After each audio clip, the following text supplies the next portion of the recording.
السلام علیکم ورحمۃ اللہ۔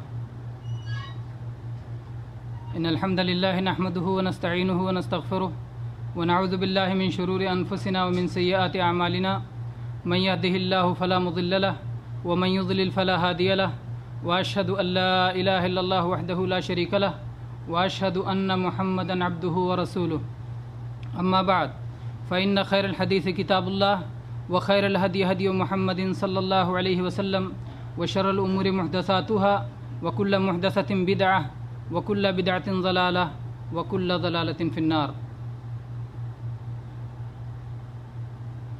حاضرین کرام، میرے معزز و محترم اسلامی بھائیوں اور دوستوں، آج کا یہ ماہانہ اجلاس عام جس موضوع پر منعقد ہوا ہے، اعلان کے ذریعے آپ سب اسے جان چکے ہیں۔ جناب محمد الرسول اللہ صلی اللہ علیہ وسلم کے معراج سے متعلق یہ پروگرام انشاءاللہ ہوگا۔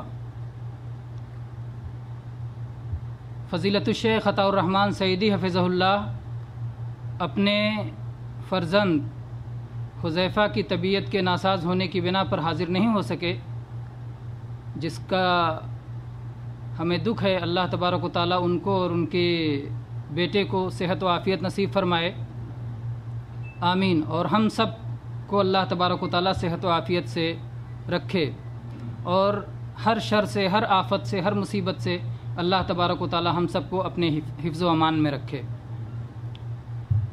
میرے بھائیوں، معراج کا واقعہ وہ عظیم الشان واقعہ ہے جس کا تذکرہ قرآن مجید میں اللہ تبارک و تعالیٰ نے فرمایا ہے۔ اللہ تعالیٰ نے فرمایا، سبحان الذی اسریٰ بعبدہ لیلا من المسجد الحرام الی المسجد الاقصی الذی بارکنا حولہ لنریہ من آیاتنا انہ هو السمیع العلیم۔ اللہ تبارک و تعالیٰ نے اس واقعے کا ذکر کیا، اور اس واقعے کے ایک حصے کا قرآن مجید میں ذکر کیا جس کو اسراء کہا جاتا ہے، اور واقعے کا دوسرا حصہ معراج ہے۔ عام طور پر اردو میں اسراء نہیں لوگ جانتے، حالانکہ اس میں دو حصہ ہے، ایک اسراء کا حصہ ہے اور ایک معراج کا حصہ ہے۔ اسراء کے معنی ہوتا ہے رات کی گھڑیوں میں چلنا، اور معراج کے معنی ہوتا ہے اوپر کو جانا۔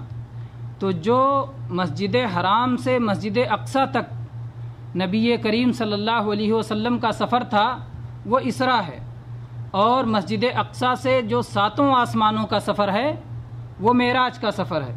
تو یہ اسراء اور معراج دو سفر ہیں جو کہ اللہ کے نبی صلی اللہ علیہ وسلم کے معجزات میں سے ہیں۔ اللہ تبارک و تعالیٰ نے آپ کو یہ معجزہ عنایت فرمایا، اور آپ جانتے ہیں کہ جب جناب محمد الرسول اللہ صلی اللہ علیہ وسلم کا بائیکاٹ کیا گیا اور آپ بنو ہاشم کے ساتھ شیب ابی طالب میں پناہ گزین ہو گئے، ابو طالب نے مسلمان نہ ہونے کے باوجود آپ کا ساتھ دیا، آپ کی پاک باز بیوی خدیجہ طاہرہ رضی اللہ عنہا نے آپ کا ساتھ دیا، اور شیب ابی طالب کے 3 سال بڑی مشقت کے گزرے۔ اس میں پتوں کو چبا کے رہنا پڑا اور مردار تک کھانا پڑا، کیونکہ مکہ والے پوری طرح سے بائیکاٹ کیے ہوئے تھے۔ اس کے بعد اسی خطرناک حادثے کی بنا پر اور یہ 3 سال گزارنے کے بعد نبی کریم صلی اللہ علیہ وسلم کی بیوی خدیجہ رضی اللہ عنہا بھی وفات پا گئیں، جو کہ آپ کا بہت بڑا سہارا تھیں اور بہت زیادہ آپ کی ہمت بندھایا کرتی تھیں۔ اور اسی طرح سے ابو طالب بھی وفات پا گئے، اسی واقعے کے بعد پا گئے۔ اگرچہ وہ مسلمان نہیں ہوئے تھے لیکن وہ بھی بہت بڑا سہارا تھے، اور وہ بھی پورے قریش سے ٹکر لیے ہوئے تھے، اور ان کا ایک دبدبہ تھا، اور اس لیے کسی کو ہمت نہیں ہو سکتی تھی کہ نبی کریم صلی اللہ علیہ وسلم کو تکلیف پہنچا سکے، آپ کو اذیت دے سکے، آپ کی طرف غلط نگاہ اٹھا سکے۔ جب ابو طالب کی وفات ہو گئی تو ایک طرح سے نبی کریم صلی اللہ علیہ وسلم دنیاوی اعتبار سے بے سہارا ہو گئے، اور اب کفار نے یہ سمجھا کہ اب تو آپ کا کوئی سہارا نہیں ہے، اس لیے ان لوگوں نے آپ کو اور زیادہ پریشان کرنا شروع کر دیا، آپ کو اور زیادہ ستانا شروع کر دیا، اور زیادہ تکلیف دینا شروع کر دیا، اور آپ کے اور زیادہ وہ راستے تنگ کرنے لگ گئے، اور انہوں نے یہ سمجھا کہ اب ہم تو ان کی دنیا تنگ کر دیں گے۔ لیکن اللہ تبارک و تعالی جو اس دنیا کا بنانے والا ہے، اور جس نے جناب محمد الرسول اللہ صلی اللہ علیہ وسلم کو اپنا رسول بنا کے اس دنیا میں مبعوث فرمایا تھا، اللہ تبارک و تعالی ہر چیز پر قادر ہے، اور اسی اللہ تبارک و تعالی نے جناب محمد الرسول اللہ صلی اللہ علیہ وسلم کو اس موقع پر، یعنی ابو طالب کی وفات ہو جانے کے بعد آسمان کی معراج کرائی۔ اس میں اللہ تبارک و تعالی نے گویا یہ اشارہ دیا کہ اے نبی کریم صلی اللہ علیہ وسلم، اے میرے نبی، اے میرے آخری رسول، اے میرے آخری پیغمبر، اگر دنیا کے لوگ یہ سمجھتے ہیں کہ وہ دنیا تم پر تنگ کر دیں گے، تو دنیا تو کیا، ہم نے آسمانوں کے دروازے تمہارے لیے کھول دیے ہیں، اور جس کے لیے اللہ تبارک و تعالی ہو اس کا کون کیا بگاڑ سکتا ہے۔ اور میرے بھائیوں، یہاں پر ہم اس کو نہ بھولیں کہ ابو طالب جنہوں نے اتنا ساتھ دیا اور جو اتنا بڑا سہارا تھے، لیکن اتنا بڑا ساتھ دینا اور اتنا بڑا سہارا بننا، چونکہ انہوں نے اسلام قبول نہیں کیا اس لیے ان کے کچھ کام نہیں آیا۔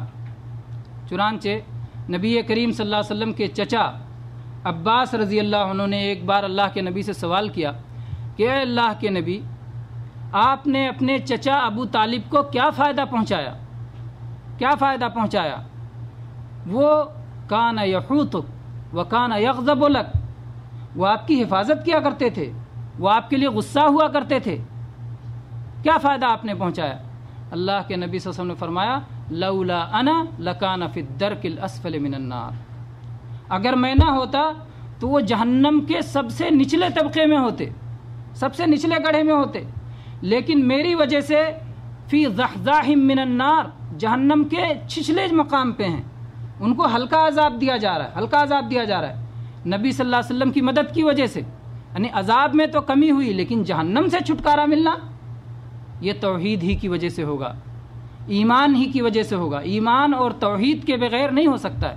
چنانچہ امام بخاری رحمہ اللہ نے صحیح بخاری میں ابو طالب کی وفات کا ذکر کیا ہے، اور ان کی وفات کا واقعہ ذکر کیا ہے کہ ابو طالب اپنی بستر وفات پر تھے، اور عبداللہ ابن امیہ اور ابو جہل یہ دونوں سرہانے بیٹھے ہوئے تھے۔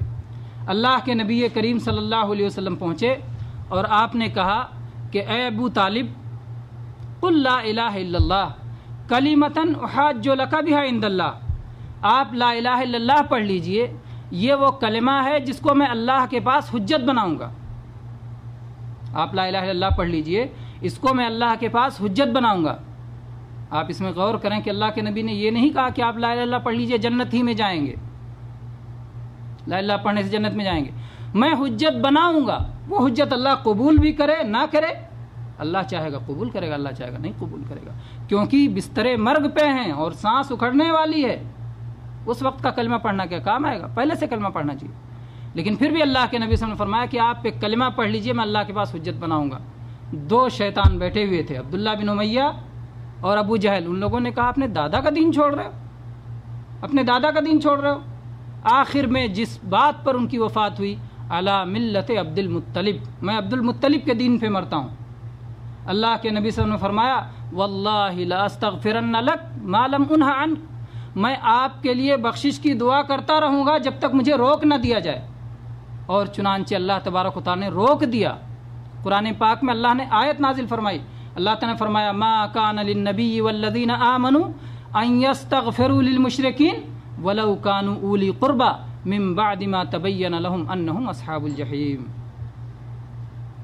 ما کان للنبی والذین آمنوا، نہ نبی کے لیے درست نہ ایمان والوں کے لیے درست، ان یستغفروا للمشرکین، کہ شرک والوں کے لیے اللہ سے معافی مانگیں، شرک والوں کے لیے استغفار کریں، یہ نبی کے لیے بھی درست نہیں اور ایمان والوں کے لیے درست نہیں۔ نبی کو بھی حکم دینے والا کون ہے؟ اللہ تعالیٰ ہے۔ اللہ تعالیٰ جو حکم دیتا تھا نبی صلی اللہ علیہ وسلم اسی پہ چلتے تھے، اسی پہ چلتے تھے، اپنی طرف سے وہ کوئی چیز نہیں لاتے تھے۔ تو اللہ تعالیٰ نے کہا کہ اے نبی آپ کے لیے درست نہیں ہے کہ اپنے چچا کے لیے آپ استغفار کریں، وہ تو شرک پہ مرے ہیں، اور شرک پہ مرنے والوں کے لیے اللہ نے یہ عہد کر رکھا ہے، یہ اعلان کر رکھا ہے کہ ان کی معافی نہیں ہونے والی ہے اور ان کا ٹھکانہ جہنم ہی ہے اور ان کو جنت میں نہیں جانا ہے۔ میرے بھائیو، جب یہ واقعہ ہو گیا، ابو طالب کا واقعہ ہو گیا اور آپ پہ جو ہے زمین کو کفار نے اپنے ظن کے مطابق تنگ کر دی، تو اللہ تبارک و تعالیٰ نے واقع معراج کے ذریعے سے نبی کریم صلی اللہ علیہ وسلم کی ہمت بندھائی اور آپ کا حوصلہ بڑھایا اور آپ کو ساتوں آسمانوں کی سیر کرائی اور آپ کی انبیاء سے ملاقات کروائی اور آپ کی جنت و جہنم سے سیر کروائی اور آپ کی عزت اور سرفرازی کے لیے آپ سے انبیاء کی امامت کروائی۔ بہرحال آپ کو اتنی ساری چیزیں عطا کیں کہ اللہ کے نبی کریم صلی اللہ علیہ وسلم کی ہمت بہت جو ہے بڑھ گئی اور آپ کو بہت بڑا حوصلہ ملا، اور دوبارہ آئے جب یہ رات میں یہ واقعہ ہو گیا، صبح آئے تو آپ سوچ رہے تھے کہ بیان کریں کہ نہ بیان کریں، کون کیا کہے گا، کس کا ریئیکشن کیا ہوگا، کیا رد عمل ہوگا، لیکن آپ صلی اللہ علیہ وسلم نے رد عمل کو سوچے بغیر، کسی کے ریئیکشن کو سوچے بغیر اللہ تبارک و تعالیٰ نے آپ کے ساتھ جو معاملہ فرمایا تھا اس کو بیان فرمایا۔ اور بہرحال اس کو ہم آخر میں بیان کریں گے، پہلے ہم بیان کرتے ہیں کہ واقع معراج ہوا کیسے۔ واقع معراج کی تفصیلات کیا ہیں؟ واقع معراج یہ مختلف روایات میں اور مختلف صحابہ کرام نے بیان کیا ہے، بہت سارے صحابہ کرام کی ایک بہت بڑی تعداد ہے جنہوں نے اس واقعے کو بیان کیا ہے، لیکن امام بخاری رحمہ اللہ نے جو تفصیلی روایت اپنی صحیح میں، اور ایسے ہی امام مسلم رحمہ اللہ نے جو اپنی صحیح میں تفصیلی روایت ذکر کی ہے، وہ امام جو ہے صحابی مالک ابن صعصع رضی اللہ عنہ کی روایت ہے۔ ہم انہی کی روایت کو لے کر کے بیان کرتے ہیں انشاءاللہ۔ مالک ابن صعصع رضی اللہ عنہ انہوں نے اس واقعے کو بیان کیا ہے، اور لگتا ہے کہ انہوں نے چونکہ یہ ان کی زندگی کا سرمایہ تھا، انہوں نے نبی صلی اللہ علیہ وسلم کے ایک واقعے کو جو اللہ کے نبی نے اپنی زبان سے بیان کیا تھا خوب اچھی طرح یاد کیا اور اس کی تفصیلات کو خوب اچھی طرح بیان کیا کہ دوسری حدیث میں بیان کر سکوں نہ کر سکوں، لیکن اس کو تو کم سے کم یاد کر کے خوب اچھی طرح بیان کر دوں۔ اس لیے مالک ابن صعصع رضی اللہ عنہ نے اس واقعے کو بہت اچھے انداز میں بیان کیا ہے، اور اس میں بہت ساری فائدے کی چیزیں آتی ہیں۔ ہم دیکھتے ہیں یہ واقعہ کیسے ہوا۔ اللہ کے نبی کریم صلی اللہ علیہ وسلم بیان کرتے ہیں، کہتے ہیں کہ اس رات میں حتیم میں، اور بعض حدیث میں لفظ ہے کہ حجر میں لیٹا ہوا تھا، آنے والا فرشتہ آیا اور میرے چھت کھل گئی اور وہاں سے وہ فرشتہ میرے گھر میں اتر آیا۔ وہ کون تھے وہ فرشتے؟ جبریل علیہ السلام تھے، جبریل السلام اتر آئے تو کہا کہ میں حجر میں لیٹا ہوا تھا یا حتیم میں لیٹا ہوا تھا۔ حجر اور حتیم یہ کعبہ کا وہ حصہ ہے، آپ جب دیکھتے ہیں کہ کعبہ کی عمارت کیا ہے، چوکور ہے، اور اس چوکور کے بغل میں ایک تھوڑا سا چاند کی شکل کا حصہ گھیرا ہوا ہے جس کے باہر سے طواف کرتے ہیں، اس کے اندر سے طواف نہیں کرتے۔ یہ اصل میں کعبہ کا ہی حصہ ہے، اور جب مکہ کے لوگوں نے کعبہ کو اثر نو تعمیر کیا تو اس میں بالکل حلال مال استعمال کیا، اور ان کے مال میں آپ جانتے ہیں حرام کی ملاوٹ بہت تھی، سود خوری چلتی تھی، وہ اپنی لونڈیوں سے زنا کروا کے اس کا پیسہ وصول کرتے تھے، ظلم کر کے پیسے لیتے تھے، مختلف انداز میں ان کی کمائی میں حرام شامل تھا۔ ان لوگوں نے کہا کعبہ یہ اللہ کا گھر ہے، اس میں ہم کسی طرح کی حرام کمائی استعمال نہیں کریں گے۔ تو جب ان کا جو ہے پیسہ گھٹ گیا کعبہ بنانے کے لیے، تو ان لوگوں نے یہ ایریا گھیر کر کے چھوڑ دیا، اور یہ پوری شکل کشتی کی شکل بنتی ہے، یعنی ایک طرف تو پورا یعنی گول نہیں ہے اور دوسری طرف سے گول یا چاند کی شکل کا بنتا ہے، تو چوکور عمارت ہے، اور وہ جو حصہ چھوٹا ہوا ہے وہ حتیم کا حصہ ہے، وہ کعبہ کا حصہ ہے۔ اگر کوئی اس میں صلاۃ پڑھتا ہے تو گویا کعبہ کے اندر وہ صلاۃ پڑھ رہا ہے، اور اس کو کعبہ کے اندر صلاۃ پڑھنے کی اہمیت حاصل ہوگی۔ تو اللہ کے نبی صلی اللہ علیہ وسلم فرماتے ہیں کہ میں اس رات لیٹا ہوا تھا۔ یہ معراج کا واقعہ رات کا واقعہ ہے، اور یہ سفر رات میں ہوا ہے، اور رات کا سفر دن کے سفر سے عام طور پہ اچھا ہوتا ہے، اسی لیے اللہ کے نبی صلی اللہ علیہ وسلم فرمایا علیکم بالدلجہ، رات میں سفر کیا کرو، رات میں سفر کیا کرو، فإن الأرض تطوى باللیل، اس لیے کہ رات میں زمین کو لپیٹ دیا جاتا ہے، یعنی مسافت کم کر دی جاتی ہے، لمبی لمبی مسافتیں جلدی اور کم وقت میں مکمل ہو جاتی ہیں، تو رات میں یہ سفر کرایا گیا، اور بہت لمبی مسافت کو اللہ تبارک و تعالیٰ نے اپنے نبی کریم صلی اللہ علیہ وسلم کے لیے رات کی چند گھڑیوں میں مسافت طے کروا دی۔ اللہ کے نبی صلی اللہ علیہ وسلم نے فرمایا کہ پھر فرشتے نے یہاں سے یہاں تک چیر دیا، یعنی گردن کے گڑھے سے لے کر ناف تک فرشتے نے چیر دیا، اور میرے سینے سے دل کو نکال لیا، اور میرے پاس سونے کا تشت لایا گیا جو ایمان سے بھرا ہوا تھا، پھر میرے دل کو دھویا گیا اور اس میں ایمان و حکمت بھرنے کے بعد اسے دوبارہ سینے میں رکھ دیا گیا۔ اور ایک روایت کے الفاظ یہ ہیں کہ زمزم سے دھویا گیا اور ایمان و حکمت سے بھر دیا گیا۔ اس میں میرے بھائیوں بہت ساری چیزیں اس میں سمجھنے کی ہیں اور بہت سارا سبق اس میں ہمارے لیے ہے۔ ایک تو یہ کہ اللہ کے نبی کریم صلی اللہ علیہ وسلم کے سینے کو چیرا گیا، اور اس طرح سے چیرا گیا کہ آپ کے دل کو بھی نکال لیا گیا۔ دل ہی سے انسان کی زندگی قائم ہے، لیکن آپ کا دل نکالا گیا، اسے دھویا گیا، زمزم سے دھویا گیا، سونے کے تشت میں رکھا گیا، ایمان و حکمت سے بھرا گیا، واپس رکھا گیا، لیکن آپ کو کوئی فرق نہیں پڑا۔ اور پھر جو ہے اللہ کے نبی کریم صلی اللہ علیہ وسلم کا یہ جو آپریشن کیا گیا اس کا کوئی نشان بھی نہیں رہا۔ اللہ تعالیٰ چاہتا تو یہ ایمان و حکمت بلا زخم کیے بلا چیرے اندر ڈال سکتا تھا، لیکن اللہ کے نبی صلی اللہ علیہ وسلم کو یہ سب اس لیے دکھایا گیا تاکہ دنیاوی اسباب کا خوف آپ کو ختم ہو جائے۔ اس سے پہلے بھی چھت پھٹی اور فرشتہ آ گیا، اور چھت میں کوئی نشان نہیں، فرشتہ چھت سے آیا، چھت میں کوئی نشان نہیں، تو یہ گویا تمہید تھی کہ اللہ کے نبی آپ ایسی ایسی عجیب چیزیں دیکھیں گے اس سفر میں کہ آپ حیران رہ جائیں گے، اور آپ کی امت بھی ایسی ایسی عجیب چیز اس میں سنے گی معراج کے واقعے میں جس سے حیران رہ جائے گی۔ لیکن یہ ناممکنات میں سے نہیں ہے، یا ایسی چیز نہیں ہے جس کا عقل انکار کر دے۔ آپ پانی میں ڈبکی لگاتے ہیں اور پانی سے دوبارہ نکلتے ہیں، کوئی نشان رہتا ہے؟ اللہ تعالیٰ نے دنیا میں ایک چیز ایسی بھی بنائی ہے کہ اس میں کوئی نشان نہیں رہتا۔ تو ایسی چیزیں جس میں نشان ہو جاتا ہے، اللہ تبارک و تعالیٰ جب چاہے اپنے ان غلاموں کو حکم دے اور اپنی اس مخلوق کو حکم دے کہ تو میرے حکم کے مطابق چل، اور اپنا جو عام حالات ہیں عام حالات سے ہٹ کر کے اس وقت ہونا ہے۔ تو بہرحال اللہ کے نبی صلی اللہ علیہ وسلم کے ساتھ یہ واقعہ ہوا، اور پھر یہ بھی بتانا تھا کہ آگے آپ آسمانوں میں جائیں گے، آسمان پہ چڑھیں گے، آسمان پہ دروازے ہیں، فرشتے مقرر ہیں، آتے جاتے ہیں، لیکن آسمان پہ بھی کوئی، آپ ایک آسمان سے دوسرے آسمان میں جائیں گے کوئی پتہ نہیں چلے گا، دوسرے آسمان سے تیسرے آسمان میں جائیں گے کوئی پتہ نہیں چلے گا۔ تو ایسے ہی آپ کا سینہ چیرا گیا، دل نکالا گیا، اور کوئی بھی نشان نہیں پتہ چلا۔ سونے کے تشت میں رکھ کے دھویا گیا۔ سونا اس میں زنگ نہیں لگتا ہے، اس کو مٹی میں ڈال دو مٹی نہیں کھاتی ہے، یہ انتہائی قیمتی چیز ہے۔ تو اس سے معلوم ہوتا ہے کہ آپریشن کرتے ہوئے ایسی چیزوں کا استعمال کرنا چاہیے جس میں زنگ نہ لگے، بہترین مادہ، اچھے سے اچھا مادہ استعمال کرنا چاہیے۔ اور اس وقت تک آپ جانتے ہیں کہ سونا حرام بھی نہیں تھا، سونے کا استعمال حرام بھی نہیں تھا، یہ زیب و زینت کے لیے تو حرام ہے، لیکن ایسی ضروریات کے لیے، ایسی ضروریات پر غور کیا جا سکتا ہے، واللہ عالم۔ بہرحال پھر زمزم سے دھویا گیا، زمزم کا مبارک پانی، اللہ تبارک و تعالیٰ نے وہ مخصوص پانی اس دنیا میں رکھا ہے کہ اور کوئی پانی اس کے مد مقابل نہیں ہے۔ وہ کھانے کا کام بھی دیتا ہے، وہ پینے کا کام بھی دیتا ہے، اور اس کی برکتیں قیامت تک قائم رہیں گی، یہ نہیں کہ کچھ دن تک ہے بعد میں ختم ہے۔ آج بھی آپ جانتے ہیں کہ کتنے لوگ اس سے مستفید ہو رہے ہیں، اور اللہ تبارک و تعالیٰ کی عطا اور آپ کی نوازش، اللہ تبارک و تعالیٰ کا فضل آج بھی جاری و ساری ہے۔ اللہ تبارک و تعالیٰ نے ایمان اور حکمت سے بھر دیا، آپ کے دل میں ایمان اور حکمت اتار دیا۔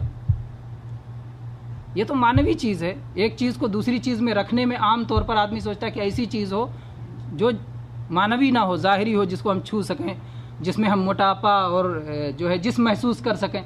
یہ کیسے جو ہے ایمان اور حکمت کو کیسے رکھا گیا اس میں چیر کر کے؟ تو دیکھیے قرآن و حدیث میں بہت ساری چیزیں ایسی آئی ہیں جو کہ معنوی ہیں، لیکن جن کے ساتھ ظاہری چیزوں کا معاملہ کیا گیا ہے۔ جیسے موت ایک معنوی چیز ہے، کیسے موت آتی کسی کو پتہ نہیں، لیکن اللہ کے نبی صلی اللہ علیہ وسلم کیا بیان فرمایا ہے کہ قیامت کا دن ہوگا جب جنتی جنت میں چلے جائیں گے، جہنمی جہنم میں چلے جائیں گے، اس وقت موت کو لا کر کے جنت اور جہنم کے بیچ میں ذبح کر دیا جائے گا۔ اس وقت اگر کوئی خوشی سے مر جاتا تو جنتی مر جاتے، خوشی سے کہ اب موت نہیں آنے والی ہے۔ اب تو ہم ان نعمتوں میں ہمیشہ رہیں گے، اور کوئی غم سے مر جاتے تو جہنمی مر جاتے کہ اب کبھی اس مصیبت سے نجات نہیں ہے، لیکن وہاں تو موت ہے ہی نہیں، نہ خوشی سے موت اور نہ غم سے موت۔ بہرحال دو چیزیں رکھی گئیں، ایک ایمان اور ایک حکمت۔ اس سے معلوم ہوتا ہے کہ ان دونوں چیزوں کی اہمیت اللہ کے ہاں بہت زیادہ ہے، ایمان اور حکمت کی اہمیت بہت زیادہ ہے۔ ایمان کسے کہتے ہیں؟ آپ میں سے کوئی بھائی بتا سکتا ہے ایمان کسے کہتے ہیں؟ ایمان کیا چیز ہے؟ ایمان دل کے یقین کا، دل کے وشواس کا نام ہے، دل میں پکا یقین ہو کسی چیز پر۔ لیکن شریعت کی زبان میں جب ایمان کا لفظ بولا جائے تو صرف دل کا یقین کافی نہیں ہے، زبان سے اقرار بھی ضروری ہے۔ کوئی آدمی دل میں چاہے جتنا دین اسلام کی سچائی پر یقین رکھتا ہو، آخرت پہ یقین رکھتا ہو، اللہ پہ یقین رکھتا ہو، فرشتوں پہ یقین رکھتا ہو، لیکن زبان سے اگر اس نے اپنے اس ایمان کا اعلان نہ کیا تو وہ مومن مانا جائے گا؟ قطعاً نہیں مانا جائے گا۔ تو اس لیے ایمان صرف دل کے یقین کا نام نہیں، بلکہ زبان سے اقرار بھی ضروری ہے اور اس کے تقاضوں کے مطابق عمل بھی ضروری ہے۔ اگر ایک آدمی ایمان لے آئے، اللہ پر ایمان رکھے اور اللہ کے حکم کو نہ مانے، کہے نہیں میں اس کو نہیں مانتا، اللہ نے حکم دیا ہے لیکن میں اس پر نہیں کروں گا، عمل نہیں کروں گا، تو وہ مومن بچے گا؟ ابلیس اللہ کے سامنے کھڑا تھا، اللہ سے کہہ رہا تھا اللہ تعالیٰ تو میرا رب ہے، تو مجھے مہلت دے دے قیامت تک، میں آدم کے بیٹوں کو گمراہتا رہوں۔ اللہ سے دعا بھی مانگ رہا ہے، اللہ مہلت دے دے قیامت تک، میں آدم کے بیٹوں کو گمراہ کرتا رہوں۔ لیکن ابلیس کافر ہوا نا، اس یقین کے باوجود اور اقرار کے باوجود، اللہ پہ یقین بھی ہے، اللہ پہ اقرار بھی ہے، لیکن اللہ کا حکم نہیں مانا۔ اللہ نے کہا سجدہ کرو آدم کو، اس نے سجدہ نہیں کیا۔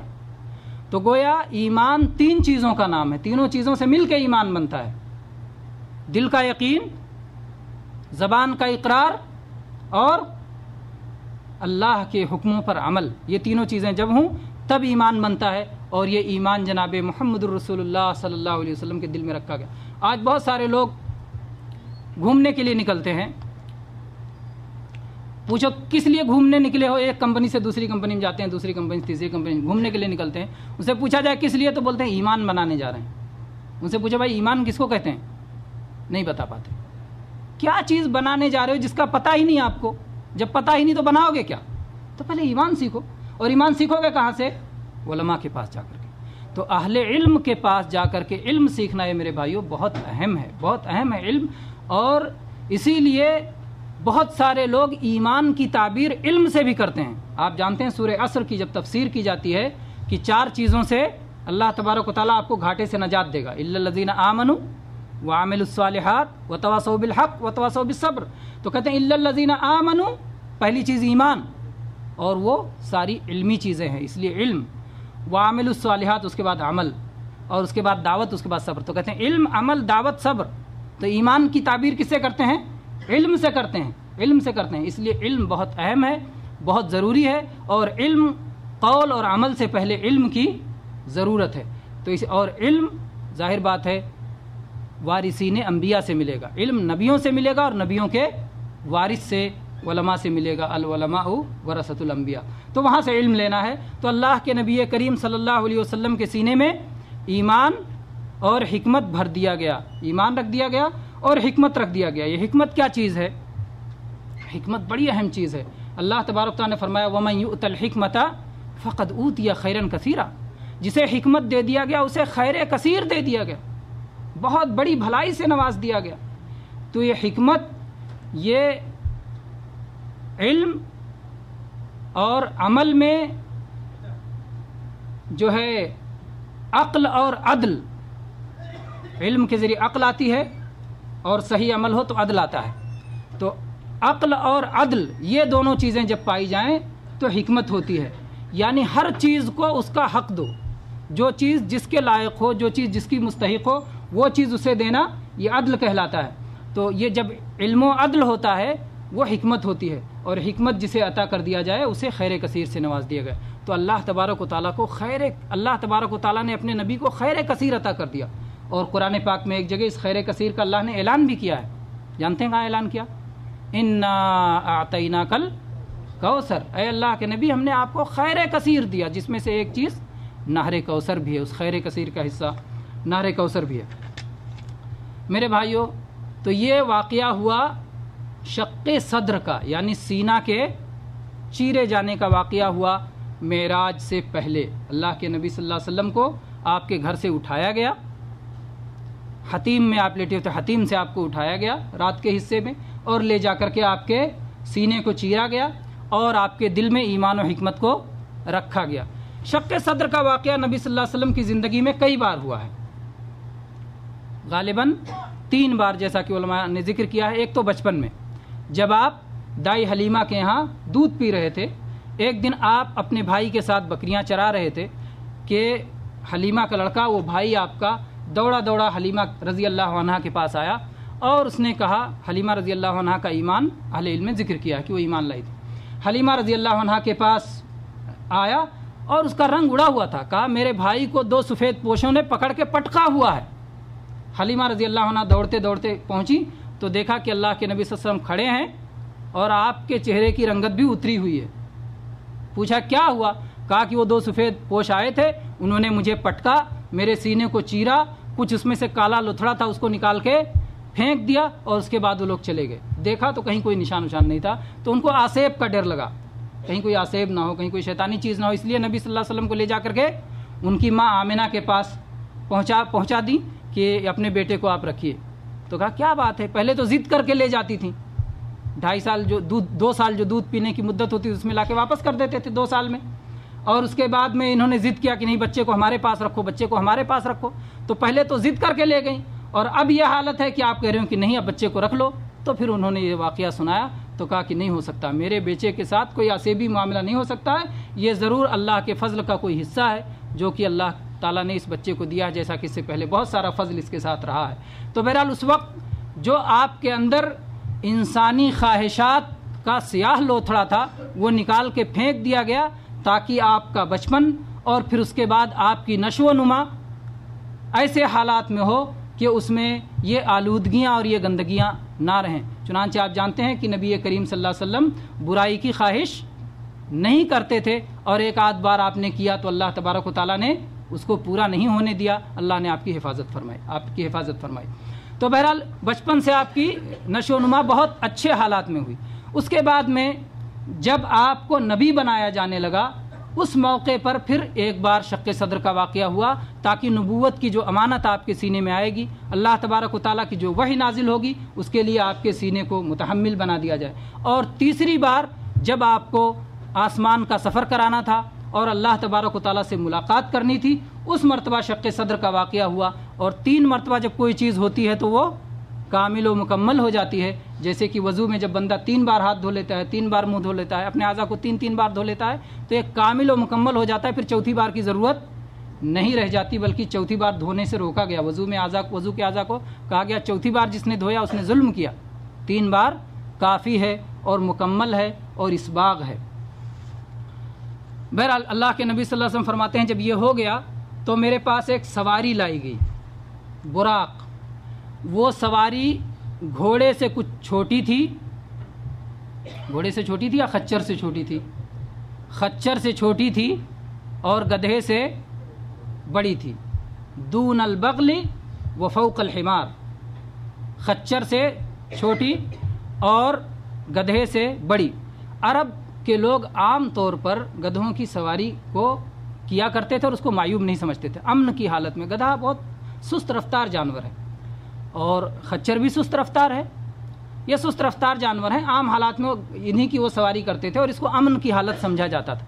اور آج بھی آپ جائیں جو اونٹ وغیرہ چراتے ہیں تو وہ لوگ گدھے کی سواری ساتھ میں رکھتے ہیں، اس پہ بیٹھ کر کے جو اونٹ چرانے والے تھے گدھے پہ سواری کرتے ہیں اور اس کے ذریعے اونٹ چراتے ہیں۔ تو بہرحال گدھے کی سواری کوئی معیوب چیز نہیں تھی۔ اور گھوڑے کی سواری یہ تیز رفتار سواری ہوتی ہے، اس کو عرب کے لوگ حالت جنگ میں استعمال کیا کرتے تھے، جنگ میں گھوڑے کی سواری کرتے تھے اور خوب تیز رفتار ہوتا تھا تو اس سے حملہ بھی کرتے تھے اور پلٹ کے واپس جانا ہوتا تھا تو پلٹ کے واپس بھی جاتے تھے۔ تو اللہ تبارک و تعالیٰ نے اپنے نبی کریم صلی اللہ علیہ وسلم کو جب بلایا تو آپ کی عزت افزائی اس طرح کی کہ بلانے کے لیے قاصد بھیجا اور قاصد کو سواری کے پاس بھیجا، سواری کے ساتھ بھیجا۔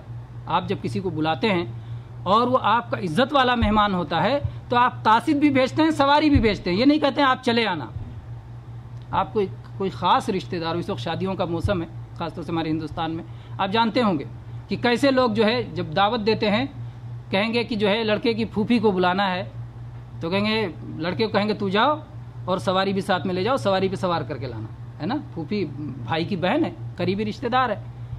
تو ایسے ہی جو عزت والے جن کو عزت دینا ہوتا ہے آدمی قاصد بھی بھیجتا ہے اور سواری بھی بھیجتا ہے, یہ تکریم کی ایک شکل ہے. تو اللہ تبارک و تعالیٰ نے اپنے نبی کریم صلی اللہ علیہ وسلم کو عزت دی, جبریل علیہ السلام کو اپنا قاصد بھیجا, ساتھ میں لانے کے لیے کہا, اور سواری بھی بھیجی, اور سواری براق کی سواری بھیجی, امن کے حالت میں, یعنی ایک نئی سواری بھیجی جو کہ جس کا تصور نہیں تھا. براق کسے کہتے ہیں؟ براق کا معنی کیا ہوتا ہے؟ براق یا تو بریق سے مشتق ہے, بریق کے معنی ہوتا ہے چمک, تو بہت خوبصورت سواری, اور یا تو برق سے مشتق ہے یعنی بجلی, یعنی بہت تیز رفتار سواری, اور یہ ہو سکتا ہے کہ دونوں خوبیاں اس میں ہوں, بہت ہی خوبصورت جانور ہو اور بہت ہی تیز رفتار بھی ہو, دونوں خوبیاں اس کے اندر موجود تھیں. بعض لوگوں نے براق کی تصویر بنائی, نعوذ باللہ, یہ بات جو ہے, اور اس میں اس وقت جو ہے آپ اس مہینے میں ہو سکتا ہے ٹی ویوں پہ خبروں میں آپ سنیں بھی کہ براق کی تصویر بناتے ہیں, جشن شب معراج مناتے ہیں, جبکہ نبی صلی اللہ علیہ وسلم نے کبھی نہیں منایا, صحابہ نے کبھی نہیں منایا, ائمہ دین نے کبھی نہیں منایا. اسی لیے اس کی تاریخ میں بھی بڑا اختلاف ہے اور کوئی متعین تاریخ نہیں ہے کہ کس تاریخ کو یہ جو ہے واقعہ ہوا. بہرحال براق کی جب تصویر بناتے ہیں تو گھوڑے کی تصویر بناتے ہیں, جبکہ آپ جانتے ہیں کہ وہ جانور گھوڑا نہیں تھا, وہ خچر سے چھوٹا تھا اور گدھے سے بڑا, یعنی گدھے اور خچر کے بیچ کا جانور تھا, اور اس کی صورت کیسی تھی کسی حدیث میں اس کا تذکرہ نہیں ہے, صورت عورت کی بناتے ہیں نعوذ باللہ, اور اس طرح گویا اپنی خواہش پرستی کا جو ہے, اپنی خواہشات کا اظہار کرتے ہیں. وہ سمجھتے ہیں کہ سارا حسن جو ہے عورت ہی میں ہے, اور اللہ تبارک و تعالیٰ نے جبکہ انسان کو حسین پیدا کیا ہے, کتنے مرد ہیں جو مردانہ حسن جن کے اندر اللہ تبارک و تعالیٰ رکھتا ہے, اور اللہ کی کتنی مخلوق, کیسی کیسی حسین مخلوقات ہیں اللہ تبارک و تعالیٰ کی. تو بہرحال جو ہے یہ جو تصویر بنائی جاتی ہے انتہائی غلط بات ہے.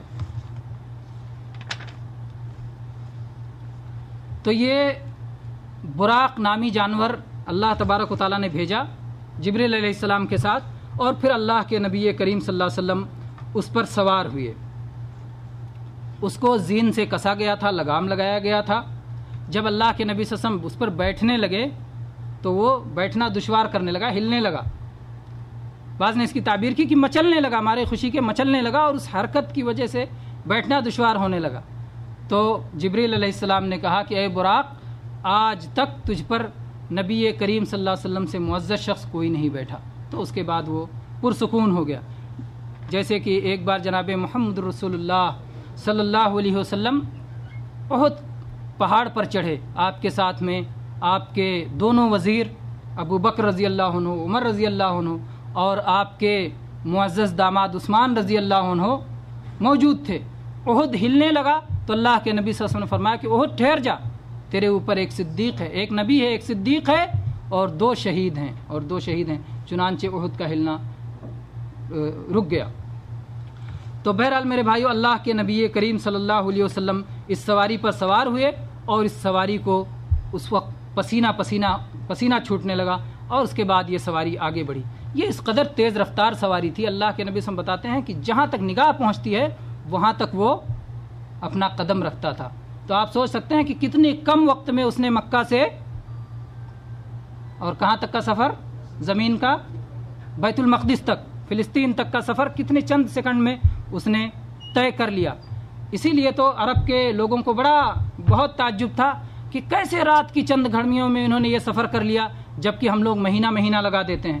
اللہ تبارک نے فرمایا سبحان الذی اسرا بعبدہ لیلا من المسجد الحرام الی المسجد الاقصی, پاک ہے وہ ذات جس نے اپنے بندے کو رات کی چند گھڑیوں میں, لیلن عربی زبان میں کہتے ہیں نکرہ ہے, یعنی چند گھڑیاں, تھوڑی سی رات کا تھوڑا سا حصہ, اس میں مسجد حرام سے مسجد اقصی تک لے گیا.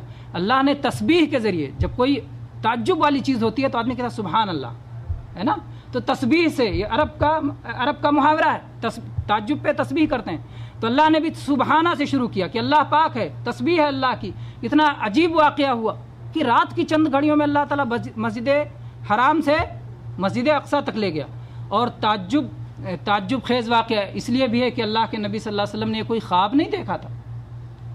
آپ باقاعدہ اپنے جسم و روح سمیت تشریف لے گئے تھے، سواری پر تشریف لے گئے تھے، اور اللہ نے کہا سبحان الذی اسری بعبدہ، اپنے بندے کو لے گیا۔ ایسے عظیم الشان موقع پر اللہ تعالیٰ نے اپنے نبی صلی اللہ علیہ وسلم کو اپنا بندہ کہا کہ کوئی شخص معراج کا واقعہ سن کے اور رات کی چند گھڑیوں میں نبی صلی اللہ علیہ وسلم کا یہ سفر دیکھ کر کے، رات میں گئے صبح میں آ گئے، آپ کا سینہ چیرا گیا، سب کچھ ہوا، ایسے ساری چیزیں دیکھ کر کے کوئی یہ نہ سمجھے کہ اللہ کے نبی صلی اللہ علیہ وسلم کو پوری کائنات میں تصرف حاصل ہے، آپ مختار کل ہیں، کوئی یہ نہ سمجھنے لگے، نہیں، آپ بندے ہیں، آپ اللہ کے غلام ہیں، اور اسی بندگی اور غلامی کا نتیجہ ہے کہ اللہ تعالیٰ کی یہ نوازش آپ کے ساتھ ہوئی ہے، اللہ نے یہ آپ کو عطا کیا ہے، تو اللہ نے آپ کو عطا کیا، اللہ کے عطا کرنے سے یہ چیز آپ کو حاصل ہوئی ہے، نہ کہ آپ خود جو ہے مالک و مختار ہیں، نعوذ باللہ۔ اور اب تو ہمارا یہ حال ہو گیا ہے میرے بھائیوں کہ ہم لوگوں نے کتنے لوگوں کو مالک و مختار بنا رکھا ہے۔ اللہ کے نبی صلی اللہ علیہ وسلم تو اللہ تعالیٰ نے آپ کو بہت بڑا درجہ دیا ہے، آپ تو اولاد آدم کے سردار ہیں، آپ تو رحمت عالم ہیں، آپ تو انبیاء کے سردار ہیں، آپ تو امام الانبیاء ہیں، آپ کے تو سب سے پہلے آپ جنت کا دروازہ کھٹکھٹائیں گے اور کھولیں گے، آپ سب سے پہلے قبر سے اٹھیں گے، آپ کے ہاتھ میں حمد کا جھنڈا ہوگا اور پوری جو ہے انسانیت آپ کے پیچھے پیچھے، آپ کا تو بہت اونچا مقام ہے، لیکن آج تو لوگوں نے کس کو مالک و مختار کا درجہ دے رکھا ہے۔ ابھی میں جب ہندوستان میں گیا تو ایک صاحب نے جو ہے جس سواری پہ سفر کر رہا تھا، اپنے یہاں کیا جب دین کا کوئی کام کرنا ہوتا ہے تو قوالی لگا دیتے ہیں، قوالی سنو، قوالی شریف، تو کیا قوالی شریف؟ مالک ہے، مختار ہے خواجہ، سب کا پالنہار ہے خواجہ۔ استغفر اللہ، استغفر اللہ، اللہ ہمیں معاف کرے اور ہمارے ان بھائیوں کو ہدایت نصیب کرے جو بھول بیٹھے ہیں کہ اللہ مالک و مختار ہے، اللہ رب ہے، اللہ کے ہاتھ میں سب کچھ ہے، ساری قدرتیں اس کے پاس ہیں، نفع نقصان اس کے بغیر کچھ نہیں ہو سکتا ہے، اس کائنات کا ذرہ ایک اپنی جگہ سے اس کے اجازت کے بغیر ہل نہیں سکتا ہے۔ اللہ کے نبی کریم صلی اللہ علیہ وسلم کو اتنا بڑا مرتبہ عطا کرنے والا وہی عطا کرنے والا ہے، اس نے دیا تو ملا، وہ نہ دے تو مل نہیں سکتا ہے، وہ نہ دے تو نہیں مل سکتا، جب چاہے چھین لے۔ اسی نے اللہ کے نبی صلی اللہ علیہ وسلم کو کہا ہے لئن اشرکت لیحبطن عملک، اے اللہ کے نبی آپ بھی شرک کریں گے آپ کا عمل بھی برباد ہو جائے گا، اللہ کے نبی۔ اور یہ بھی نہیں کہا کہ آپ جو مانگیں گے دوں گا، کتنی دعائیں ہیں جو اللہ کے نبی کی دعا اللہ نے قبول نہیں کی، کتنی دعائیں اللہ کے نبی خود کہتے ہیں کہ میں نے مانگی اور مجھے نہیں ملا۔ اللہ کے نبی نے دعا مانگی کہ اے اللہ میری امت میں اختلاف نہ ہو، اللہ نے کہا نہیں میں اسے قبول نہیں کروں گا، اختلاف ہوگا اور ہو رہا ہے۔ تو اللہ کے نبی کی بھی دعائیں اللہ نے جب نہیں چاہا تو نہیں قبول کیا، اس لیے کوئی یہ سمجھے کہ اللہ کے نبی نے کہہ دیا تو ہو کے رہے گا، اللہ کو نہیں پہچانا، ما قدر اللہ حق قدری، ان لوگوں نے اللہ کی قدر نہیں پہچانی۔ میرے بھائیو اللہ کی قدر کو پہچاننا سب سے اہم ہے۔ تو اللہ تبارک و تعالیٰ نے جب یہ عظیم الشان واقعہ ذکر کیا سبحان الذی اسری بعبدہ، تو اللہ نے کہا عبد یہ میرے بندے ہیں، یہ میرے غلام ہیں، انہوں نے میری بندگی کو جیسے کرنی چاہیے نہ صرف خود اس بندگی پہ قائم ہوئے بلکہ کتنوں کو ایسا میرا بندہ بنا دیا، بندگی کی تعلیم دی۔ اور اللہ کے نبی صلی اللہ علیہ وسلم نے اس توحید کو باقی رکھنے کے لیے اور اللہ کی عبادت میں جس مسئلے سے بھی معمولی خلل پڑتا تھا اللہ کے نبی صلی اللہ علیہ وسلم قطعاً برداشت نہیں کرتے تھے، قطعاً برداشت نہیں کرتے تھے کہ کوئی ایسی چیز ہو جس سے ایمان میں توحید میں کوئی خلل پڑے، اللہ کے حق میں کوئی خلل پڑے۔ آپ جانتے ہیں ایک شخص آیا اور اس نے جناب محمد رسول اللہ صلی اللہ علیہ وسلم سے کہا ما شاء اللہ وشئت، اے اللہ کے نبی جو اللہ چاہے اور آپ چاہیں۔ اللہ کے نبی نے کہا اجعلتنی للہ ندا، ان کو اللہ کے برابر کر دیا۔ ارے کہو ما شاء اللہ وحدہ، جو صرف اللہ چاہے۔ اللہ کے نبی یہ کبھی برداشت نہیں کرتے تھے کہ آپ کو اللہ کے برابر کیا جائے، اور کچھ بدبخت کہتے ہیں کہ اللہ اور اللہ کے نبی میں کوئی فرق نہیں، نعوذ باللہ، نعوذ باللہ۔ وہ اللہ ہے اور آپ اللہ کے بندے ہیں، آپ عبد ہیں وہ معبود ہے، اللہ خالق ہے آپ مخلوق ہیں، اللہ ہے، الہ ہے، الہ برحق ہے، اور آپ اس کے رسول ہیں، نبی ہیں، پیغمبر ہیں، اس کا پیغام لے کے آنے والے ہیں۔ تو بہرحال یہ فرق جاننا میرے بھائی بہت ضروری ہے، اور قرآن مجید میں ایک ہی آیت میں اللہ تبارک و تعالیٰ نے دونوں طرح کے حقوق ذکر کیا، بعض وہ حقوق جو اللہ رسول دونوں کے ہیں اور بعض وہ حق جو صرف اللہ کا ہے جس میں اللہ کے رسول شریک نہیں ہے، وہ اللہ تعالیٰ نے ذکر کیا ہے۔ جیسے اللہ تعالیٰ نے فرمایا وَمَن يُطِعِ اللَّهَ وَرَسُولَهُ وَيَخْشَ اللَّهَ وَيَتَّقِهِ فَأُولَٰئِكَ هُمُ الْفَائِزُونَ، جو اللہ کی بات مانے اور اللہ کے رسول کی بات مانے، جو اطاعت کریں اللہ کی اور اطاعت کریں رسول کی، دونوں حق بیان ہوا، یہاں دونوں حق بیان ہوا کہ اللہ کی بھی اطاعت ہو اور رسول کی بھی اطاعت ہو. یہ مشترکہ حق ہے جس میں اللہ اور رسول کا دونوں کو حق دیا جائے گا اطاعت کا. لیکن پھر فرمایا اللہ تعالیٰ نے وَمَن يَخْشَ اللَّهَ وَيَتَّقِهِ، جو اللہ سے ڈرے اور اللہ کا پرہیزگار بنے. یہ نہیں کہا کہ جو رسول کا بھی پرہیزگار بنے، رسول سے ڈرے. نہیں، خشیت اور تقوی صرف اللہ کا حق ہے جو دوسروں کو ہرگز نہیں دیا جا سکتا ہے، دوسروں کو نہیں دیا جا سکتا. تو یہ تو اللہ تعالیٰ نے اپنے مشترکہ حقوق اور اپنے رسول کا حق الگ، حق خاص اور اپنا حق خاص بہت کھول کھول کے بیان کر دیا ہے کہ جس سے تاکہ ہر گمراہی کا راستہ بند ہو جائے. بہرحال میرے بھائیوں، تو اللہ تبارک و تعالیٰ نے اس واقعے کو بیان کرتے ہوئے کہا سبحان الذی اسریٰ بعبدہ. بہرحال پھر اللہ کے نبی کریم صلی اللہ علیہ وسلم اس سواری پہ سوار ہوئے. جبریل علیہ السلام آپ کے سواری کی رکاب تھامے ہوئے تھے. سفر طے کر کے بیت المقدس پہنچے اور راستے میں، یہ صحیح مسلم کی حدیث ہے انس رضی اللہ عنہ کی، راستے میں موسیٰ علیہ السلام کی قبر کے پاس سے گزرے. اللہ کے نبی صلی اللہ علیہ وسلم فرماتے ہیں کہ وہ اپنی قبر میں کھڑے ہو کر صلاۃ پڑھ رہے تھے، اپنی قبر میں کھڑے ہو کر نماز پڑھ رہے تھے. میرے بھائیو، یہ نبیوں کی خصوصیت ہے. اللہ کے نبی صلی اللہ علیہ وسلم نے باقی انسانوں کے بارے میں کیا فرمایا ہے؟ جب انسان مر جاتا ہے تو اس کے عمل کا سلسلہ ختم ہو جاتا ہے، منقطع ہو جاتا ہے، کوئی سلسلہ جاری نہیں رہتا سوائے 3 چیزوں کے: صدقہ جاریہ جو اس نے کر رکھا تھا، علم جس سے لوگ نفع حاصل کر رہے ہیں، اور وہ صالح اولاد جو اس کے لیے دعا کرتی ہے. یہ باقی رہتا ہے. لیکن کوئی عمل وہ خود کرے، وہ ایسا کوئی عمل باقی نہیں رہتا. یہ نبیوں کو اللہ تبارک و تعالیٰ کی طرف سے خصوصیت ہے کہ وہ اپنی قبر میں صلاۃ پڑھتے ہیں. جیسا کہ ایک اور حدیث میں ہے، اللہ کے نبی صلی اللہ علیہ وسلم فرمایا الانبیاء احیاء فی قبورہم یصلون. یہ مسند ابی اعلیٰ کی صحیح حدیث ہے کہ انبیاء اپنی قبروں میں زندہ ہیں اور صلاۃ پڑھتے ہیں. یہ قبر کی زندگی ہے، برزخ کی زندگی ہے. اس کو دنیا کی زندگی کی طرح ہم اہل بدعت کی طرح نہ انکار کر دیں گے، نہیں، کوئی زندگی نہیں، اور نہ ہی اہل بدعت کی طرح دنیا کی زندگی کہیں گے. نہ دنیا کی زندگی کی طرح زندگی اور نہ ہی کی اس زندگی کا انکار، بلکہ انبیاء زندہ ہیں، قبر میں زندہ ہیں، مرنے کے بعد زندہ ہیں. مرنے کے بعد والی زندگی ہے جس کا نام برزخ کی زندگی ہے، جس کا نام یہ ایسا نہیں کہ آپ کو زندہ ہی دفن کر دیا گیا، نعوذ باللہ. آپ پہ موت آئی، آپ کو دفن کیا گیا، دفن کرنے کے بعد آپ کو اللہ تبارک و تعالیٰ نے زندگی عطا فرمائی، اور وہ بہت بہترین زندگی ہے. وہ دنیا کی زندگی سے بہت اچھی زندگی ہے، اور وہ زندگی پانے والا دنیا کی زندگی کا خواہش مند نہیں ہوگا. بہرحال تو اللہ کے نبی صلی اللہ علیہ وسلم نے یہ بیان کیا کہ میں وہاں سے گزرا تو موسیٰ علیہ السلام کو دیکھتے ہوئے گزرا کہ وہ اپنی قبر میں صلاۃ پڑھ رہے تھے. گویا اللہ تبارک و تعالیٰ نے اس موقع پر اللہ کے نبی صلی اللہ علیہ وسلم کو یہ منظر دکھا دیا، جبکہ آپ کا یہ دعویٰ نہیں تھا کہ میں زمین کے نیچے کی چیزیں ہمیشہ دیکھ لیتا ہوں. یہ آپ کا دعویٰ نہیں تھا. آپ غیب جانتے ہیں، یہ آپ کا دعویٰ نہیں تھا. اور نہ ہی جب ایسا ہوا تو اللہ تعالیٰ کی طرف سے آپ کو خاص طور پر ایسا بتایا گیا، اس موقع پر آپ نے یہ چیز بتائی. ورنہ جب آپ جانتے ہیں وہ صحابی جب وفات ہوئی ایک صحابی کی، اور ان کو جن کا بھائی بنایا گیا تھا، مدینہ میں صحابہ کو دوسرے انصاری صحابہ کا بھائی بنا دیا گیا تھا، ان کے گھروں میں رہتے تھے. ان کی وفات ہو گئی تو ان کے گھر کی ان کی بیوی کہتی ہیں کہ بہت اچھے تھے اور اللہ تبارک و تعالیٰ نے انہیں عزت دی. گواہی دیا انہوں نے، میں گواہی دیتی ہوں کہ اللہ نے عزت دی.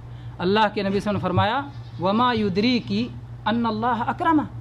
تمہیں کیا پتا کہ اللہ نے انہیں عزت دی ہے؟ کیسے پتا؟ جبکہ وہ صحابی تھے، اللہ کے نبی پہ ایمان لائے تھے، ہجرت کیا تھا. پھر بھی اللہ کے نبی نے کیا فرمایا؟ تم کو کیا پتا؟ اگر موت کے بعد کیا ہوتا ہے اللہ کے نبی سب کچھ دیکھتے رہتے تو بتا دیتے نا، میں دیکھ رہا ہوں کیا ہو رہا ہے ان کے ساتھ. لیکن نہیں. اس کے بعد ان صحابیہ نے خواب میں دیکھا کہ ایک پانی کا نہر جاری ہے اور اس کے پاس ایک باغیچے میں بیٹھے ہیں، اور وہ ان کی نہر ہے، وہ ان کی نہر ہے، نہر کے مالک ہیں، اور پانی کی نہر بہہ رہی، اس پہ بیٹھے ہیں قریب. تو اللہ کے نبی صلی اللہ علیہ وسلم کو آ کے خواب بیان کیا تو آپ نے فرمایا ذاک عملہ، یہ ان کا عمل ہے، یہ ان کا عمل ہے جو جاری ہے. انہوں نے بہت سارے صدقے جاریہ وغیرہ کر رکھے تھے، وہ ان کی وفات کے بعد بھی جاری تھا. تو بہرحال کہنا یہ ہے کہ اللہ کے نبی صلی اللہ علیہ وسلم کا یہ دعویٰ نہیں تھا کہ وہ غیب جانتے ہیں، اور یہ آپ کی تعلیم کا حصہ بھی نہیں ہے. اللہ کے نبی صلی اللہ علیہ وسلم غیب نہیں جانتے تھے، نہ غیب کا دعویٰ تھا. جو غیب اللہ نے آپ کو بتایا آپ نے امت کو پہنچا دیا. اللہ نے جنت کے معاملات بتائے، وہ غیب ہے، اللہ کے رسول نے ہم کو بتا دیا. جہنم کے معاملات بتائے، وہ غیب ہے، اللہ کے نبی نے ہم تک پہنچا دیا. قیامت کے معاملات بتائے، وہ غیب ہے، اللہ کے نبی نے امت کو بتا دیا. ہم سے پہلی امتوں کے واقعات غیب ہیں، قوم عاد، قوم سمود، انبیاء کے واقعات، یہ سب غیب ہیں. اللہ کے نبی کو اللہ نے بتایا، اللہ کے نبی نے ہم تک پہنچا دیا. اللہ کے نبی نے کوئی چیز چھپا کے نہیں رکھی، کوئی چیز ایسی نہیں رکھی جو ہم کو بتایا نہ ہو اور ہم تک پہنچایا نہ ہو. بہرحال اللہ کے نبی کریم صلی اللہ علیہ وسلم اس راستے سے گزرے اور بیت المقدس آپ پہنچ گئے. بیت المقدس پہنچ کر کے اس کے باہر ایک پتھر تھا، پتھر میں باندھنے کے لائق تھا، اس میں جبریل علیہ السلام نے لے جا کر کے براق کو باندھ دیا اور اس کے بعد میں مسجد میں داخل ہوئے. یہ وہی حلقہ تھا جس حلقے میں وہاں رہنے والے انبیاء اپنی سواریاں باندھا کرتے تھے. اور اس کے بعد بیت المقدس میں داخل ہوئے اور 2 رکعت صلاۃ پڑھی. حذیفہ رضی اللہ عنہ مشہور صحابی ہیں، وہ کہتے ہیں، اس کا انکار کرتے ہیں. حذیفہ رضی اللہ عنہ کہتے ہیں کہ براق کو باندھنے کی ضرورت کیا تھی؟ کیا وہ بھاگ جاتا؟ بھاگنے کا ڈر تھا، کیوں باندھا؟ باندھنے کی ضرورت نہیں تھی. نہیں باندھا نہیں تھا. حذیفہ رضی اللہ عنہ کہتے ہیں، لیکن ان کی بات کو تسلیم نہیں کیا گیا، اس لیے کہ یہ صحیح حدیث کے خلاف ہے. دوسرے صحابی کہتے ہیں ہاں آپ نے باندھا اور انہوں نے اللہ کے نبی سے سنا، اور یہ صحابی اپنی رائے پیش کرتے ہیں نا. تو جب ایک نبی کی بات ثابت ہو جائے تو رائے کی اس کے سامنے حیثیت نہیں رہتی، چاہے وہ صحابی ہی کی رائے ہو. اللہ کے نبی کی ثابت حدیث کے سامنے کسی رائے کی حیثیت نہیں رہتی. عبرت کی چیز ہے کہ ایک صحابی بھی اگر اپنی رائے سے کوئی بات کہیں تو وہ غلط بھی ہو سکتی ہے، صحیح بھی ہو سکتی ہے. تو رائے اگر اللہ کے نبی کی بات سے ٹکرائے تو اسے چھوڑ دیا جائے گا اور اللہ کی نبی کی بات کو قبول کیا جائے گا. تو یہ میرے بھائیوں یہ بڑی عبرت کی چیز ہے. پھر اس کے بعد میں اللہ کے نبی کریم صلی اللہ علیہ وسلم کو پیاس لگی تو گویا آپ کی ضیافت کی گئی. اللہ تبارک و تعالیٰ کے سامنے، اللہ تبارک و تعالیٰ کی طرف سے آپ کے سامنے 2 پیالے پیش کیے گئے. ایک پیالے میں شراب تھی اور ایک پیالے میں دودھ. یہ 2 پیالے پیش کیے گئے. اللہ کے نبی صلی اللہ علیہ وسلم نے دودھ کو پسند کر لیا. آپ جانتے ہیں شراب کہاں حرام ہوئی ہے؟ مکہ میں یا مدینہ میں؟ اور معراج کا واقعہ کب ہوا ہے؟ ہجرت سے پہلے ہوا ہے. ہجرت سے پہلے ہوا، اس میں تو کوئی مسئلہ نہیں، اختلاف نہیں. ہجرت سے پہلے ہوا تو شراب اس وقت تک حرام نہیں تھی. لیکن شراب ایسی خبیث چیز ہے، ایسی نقصان دہ چیز ہے کہ کوئی بھی عقل مند، کوئی بھی سلیم الفطرت انسان اسے اختیار نہیں کر سکتا. اللہ کے نبی صلی اللہ علیہ وسلم نے بھی اسے اختیار نہیں کیا، دودھ کو اختیار کیا. اور دودھ کا انتخاب اتنا اچھا انتخاب تھا کہ جبریل علیہ السلام نے تعریف کی اور دعا بھی کی، الحمدللہ الذی ہداک للفطرہ لو اخذت الخمر لغوت امتک. الحمدللہ اللہ نے آپ کو فطرت کی ہدایت دی. اگر آپ نے شراب لے لیا ہوتا تو آپ کی امت بھی شراب میں مبتلا ہو گئی ہوتی اور گمراہ ہو گئی ہوتی. لیکن نہیں، امت نے بھی دودھ کی اہمیت کو جانا اور ہر انسان دودھ کی اہمیت کو جانتا. پیدا ہوتے ہوئے پہلی غذا دودھ، سب سے بہترین غذا کہ جو کھانے کا بھی کام دیتا ہے، پینے کا بھی کام دیتا ہے، اور جو ہے اس سے انسان کی ہڈیاں بھی مضبوط ہوتی ہیں اور صحت اس سے اچھی ہوتی ہے. بہرحال اور دودھ پینے کی خاص دعا سکھائی گئی. باقی کھانا کھائیں تو الگ دعا پڑھیں اور دودھ پئیں تو ایک خاص دعا پڑھیں. کس کو دعا، یہ دعا معلوم ہے؟ انعام لے. دعا بتائے اور انعام لے. ماشاء اللہ 1 2 3 ماشاء اللہ دعاؤں کے یاد کرنے والے 3 ساتھی ہیں. ہاں چلیے آپ بولیے کیا دعا ہے؟ ماشاء اللہ. اللہم بارک لنا فیہ وزدنا منہ. اور باقی کھانا کھائیں تو اللہم بارک لنا فیہ، اے اللہ اس کھانے میں ہمیں برکت دے. گوشت کھائیں، مچھلی کھائیں، اور اللہ کی بہت ساری نعمتیں دنیا میں ہیں، جو بھی کھائیں اللہم بارک لنا فیہ، اللہ اس میں برکت دے اور عطا فرما، تیرا فضل چاہیے. اور دودھ جب اللہم بارک لنا فیہ وزدنا منہ، اے اللہ اس میں برکت دے اور زیادہ دے، زیادہ بھی دے. برکت میں زیادتی کا معنی آ گیا، لیکن پھر بھی الگ سے کہا جا رہا اللہ اور مزید عطا فرما. اس میں گھاٹا نہیں کرنا، اللہ تعالیٰ اس کو دیتے رہنا، مزید عطا کرنا. آئیے انعام لیتے.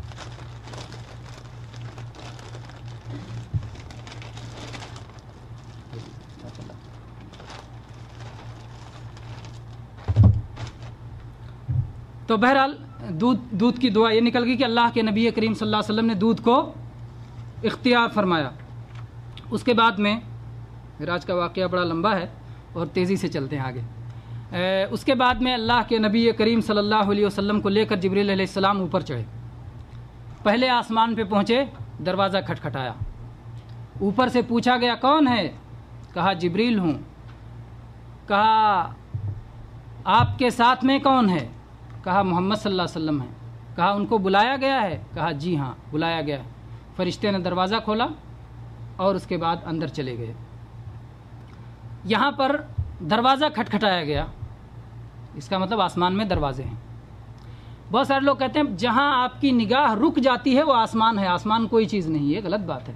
نہیں، آسمان ایک چیز ہے مستقل، اس میں دروازے ہیں، وہ کوئی ایسی نظر ختم ہو جانے والی چیز نہیں کہ نظر ٹک جائے تو آسمان نہیں، وہ حد نگاہ نہیں ہے، بلکہ ایک چیز ہے، اور ایک ہی آسمان نہیں ہے بلکہ 7 آسمان ہے، یہ ہمارا ایمان ہے۔ تو کھٹکھٹایا گیا۔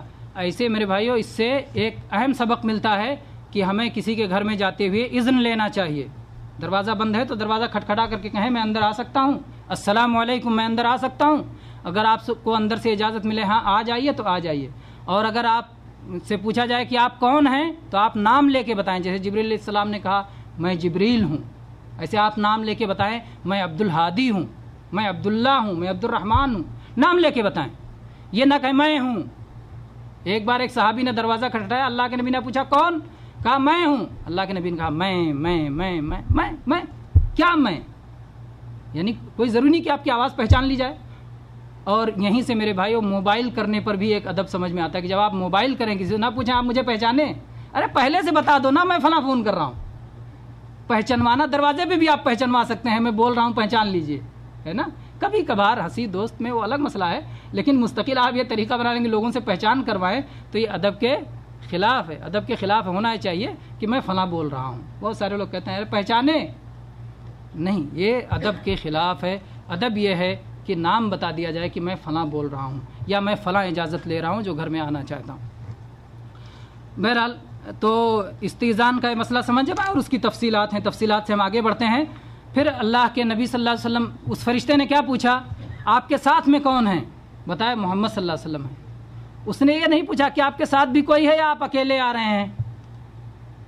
اس سے معلوم ہوتا ہے کہ آسمان یا تو اتنا باریک ہے کہ نظر آتا ہے کہ کوئی ساتھ میں ہے، اور یا تو پھر نبی صلی اللہ علیہ وسلم کے ساتھ رہنے کی وجہ سے کچھ ایسی نورانیت اور برکت کا احساس ہو رہا تھا کہ لگ رہا تھا کہ کوئی ساتھ میں ہے، اور اس کی وجہ سے فرشتے نے پوچھا ساتھ میں کون ہے آپ کے؟ تو دونوں وجہ ہو سکتی ہے، کوئی بھی وجہ ہو، بہرحال پوچھا اور بتایا کہ میرے ساتھ محمد صلی اللہ علیہ وسلم ہے۔ اور اس کے بعد یہ نہیں پوچھا کہ محمد صلی اللہ علیہ وسلم کو اندر آنے کی اجازت ہے، یہ نہیں پوچھا۔ کیوں نہیں پوچھا؟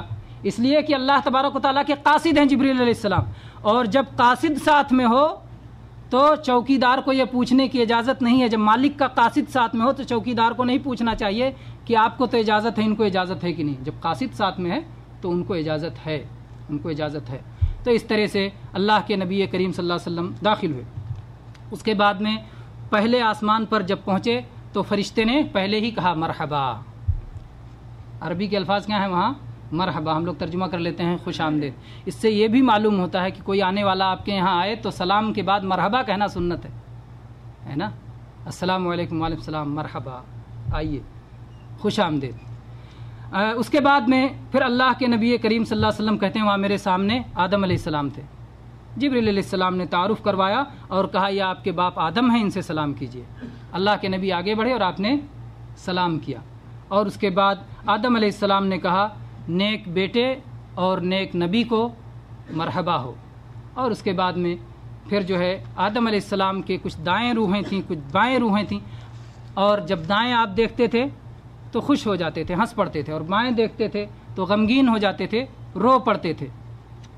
جبریل علیہ السلام نے بتایا کہ یہ دائیں جو روحیں ہیں یہ اہل جنت کی روح ہے، اور جو بائیں روحیں ہیں یہ جہنمیوں کی روح ہے، اور اس کو جب جنتیوں کو دیکھتے ہیں تو خوش ہو جاتے ہیں، اور جب جہنمیوں کو دیکھتے ہیں تو غمزدہ ہو جاتے ہیں۔ اور ظاہر بات ہے کوئی بھی سعادت مند باپ، اگر آپ کے 2 بیٹے ہیں یا ایک سے زیادہ بیٹے ہیں، اور ایک بیٹا سعادت مند اور خوش نصیب ہے، خوش بخت ہے، اور ایک بیٹا بدبخت ہے، تو آپ جب اپنے خوش نصیب بیٹے کو دیکھتے ہیں تو آپ خوش ہو جاتے ہیں، اور جب بدبخت کو دیکھتے ہیں تو غمزدہ ہو جاتے ہیں۔ تو ایسے ہی آدم علیہ السلام بھی اپنی اولاد میں سے ان لوگوں کو جو اللہ کے فرما بردار ہیں، اور اللہ کی فرما برداری اور اطاعت کی وجہ سے، ایمان کی وجہ سے، توحید کی وجہ سے جو لوگ جنت کے مستحق ہوں گے، ان کو دیکھ کر کے خوش ہوں گے کہ یہ میری اولاد ہے کہ جنہوں نے میری ناک نہیں کٹوائی۔ آدم علیہ السلام نے کیا وعدہ کیا تھا اللہ تعالیٰ سے کہ اللہ دنیا میں جاؤں گا اور تیرے پیغام پہ عمل کروں گا. میں نے جیسے غلطی کر لی، یہاں درخت کا پھل کھا لیا، دنیا میں ایسا نہیں ہونے پائے گا. تو ایسے لوگ جو آدم علیہ السلام کی اس عہد میں کمی کرتے ہیں اور آدم علیہ السلام کی اس عہد کی تکمیل میں نقص کا سبب بنتے ہیں، ظاہر بات ہے آدم علیہ السلام جب ان کو دیکھیں گے تو غمزدہ ہو جائیں گے اور اس کی وجہ سے وہ روئیں گے، جیسا کہ حدیث معراج میں بات آئی. پھر اس کے بعد میں اللہ کے نبی کریم صلی اللہ علیہ وسلم کو لے کر کے جبریل علیہ السلام دوسرے آسمان پہ جاتے ہیں. وہاں بھی یہی واقعہ ہوتا ہے، دروازہ کھٹکھٹایا جاتا ہے، سوال کیا جاتا ہے کون ہے، جواب دیا جاتا ہے میں جبریل ہوں. آپ کے ساتھ میں کون ہے؟ میرے ساتھ محمد صلی اللہ علیہ وسلم ہے. کیا ان کو بلایا گیا ہے؟ ہاں انہیں بلایا گیا ہے. اور اس کے بعد آپ اندر آتے ہیں، فرشتہ مرحبا کہتا ہے اور اس کے بعد وہاں پر دوسرے آسمان پر 2 نبیوں سے ملاقات ہوتی ہے. ہاں کون بھائی جواب دیں، کون سے 2 نبیوں سے ملاقات ہوتی ہے جو آپس میں خالہ زاد بھائی ہیں؟ ماشاءاللہ، ایک بھائی نے ہاتھ اٹھایا، 2 بھائی نے ہاتھ اٹھایا، 3 بھائی نے، ہاں پیچھے دونوں نبی آپس میں خالہ زاد بھائی ہیں. ہاں انور بھائی بتائیے.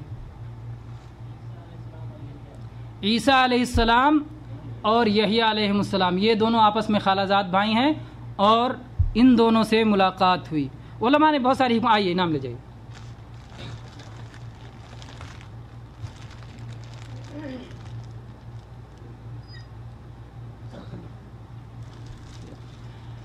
علماء نے اس میں جو ہے بہت سارے نقطے اس میں بیان کیے ہیں کہ آدم علیہ السلام سے پہلے آسمان پہ کیوں ملاقات ہوئی، پھر دوسرے پہ ان سے کیا، اور اس سے اللہ کے نبی صلی اللہ علیہ وسلم کو کیا پیغام دینا مقصود تھا.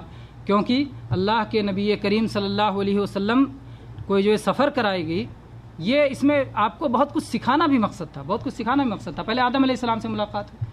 آدم علیہ السلام جنت میں رہ چکے تھے کچھ دن تک اور اس سے مانوس ہو گئے تھے. جب آدمی ایک جگہ رہ جاتا ہے تو اس کو چھوڑنا بہت بھاری پڑتا ہے. جب جنت چھوڑنا پڑا آپ کو تو کتنی تکلیف ہوئی. پھر آپ نے توبہ کیا، رویا، پھر اللہ نے کہا کوئی مشکل نہیں، پھر آؤ گے جنت میں اور معزز ہو کے آؤ گے. تو اس میں یہ سکھانا تھا کہ آپ مکہ میں رہتے ہوئے مکہ سے مانوس ہو گئے ہیں، مکہ سے نکلنا پڑ سکتا ہے آپ کو، اور مکہ سے نکل کے جائیں گے دوبارہ انشاءاللہ معزز و مکرم داخل ہوں گے مکہ میں. چنانچہ آپ نے ہجرت فرمائی، مکہ کو چھوڑا اور دوبارہ آپ عزت کے ساتھ داخل ہوئے. اور اس طرح سے جو ہے پھر آگے بہت سارے نبیوں پہ بہت ساری حکمت کی باتیں علماء نے لکھی ہیں. آگے بڑھتے ہیں. بہرحال واقعہ کیا ہوا، ان دونوں نبیوں سے ملاقات ہوئی کسے آسمان پر؟ دوسرے آسمان پر. پھر تیسرے آسمان پر لے کر گئے جبریل علیہ السلام، وہاں پر یوسف علیہ السلام سے ملاقات ہوئی. یوسف علیہ السلام کو آپ سب جانتے ہیں، ان کے والد کا نام یعقوب علیہ السلام اور ان کے دادا کا نام اسحاق علیہ السلام اور پردادا کا نام ابراہیم علیہ السلام. تو یہ الکریم ابن الکریم ابن الکریم ابن الکریم، یعنی خود بھی کریم معزز، خود بھی نبی، باپ بھی نبی، دادا بھی نبی، پردادا بھی نبی. اور پردادا کون؟ ابراہیم علیہ السلام، ابو الانبیاء، جو بہت سارے نبیوں کے باپ ہیں، بہت سارے بادشاہوں کے باپ ہیں. بہت ساری عزت اللہ تعالیٰ نے آپ کو عطا فرمائی. اتنی زیادہ عزت اللہ تعالیٰ نے آپ کو دی کہ ہمیں جو درود سکھایا گیا ہے اس میں کہا گیا ہے کہ اے اللہ میرے نبی محمد صلی اللہ علیہ وسلم پر ایسے ہی رحمت نازل فرما جیسے ابراہیم پہ نازل کیا تھا. اللہم صلی علی محمد وعلی آل محمد کما صلیت علی ابراہیم وعلی آل ابراہیم. اس سے ابراہیم علیہ السلام اور آپ کی آل و اولاد کی اہمیت ظاہر ہوتی ہے.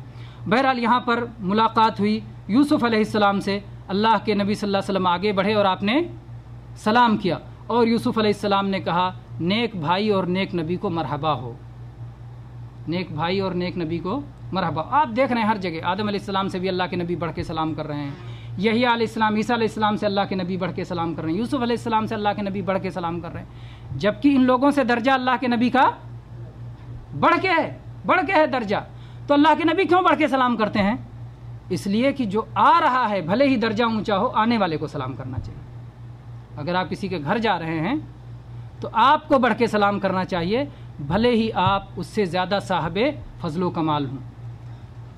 یوسف علیہ السلام کے بارے میں اللہ کے نبی صلی اللہ علیہ وسلم نے فرمایا کہ لقد اعطی شطر الحسن، اللہ تعالیٰ نے حسن کا آدھا حصہ، آدھا حسن، گویا پوری دنیا کا جو آدھا حسن ہوتا ہے وہ صرف اکیلے یوسف علیہ السلام کو اللہ تعالیٰ نے عطا فرمایا تھا. اس کے بعد میں اللہ کے نبی صلی اللہ علیہ وسلم چوتھے آسمان پر پہنچے.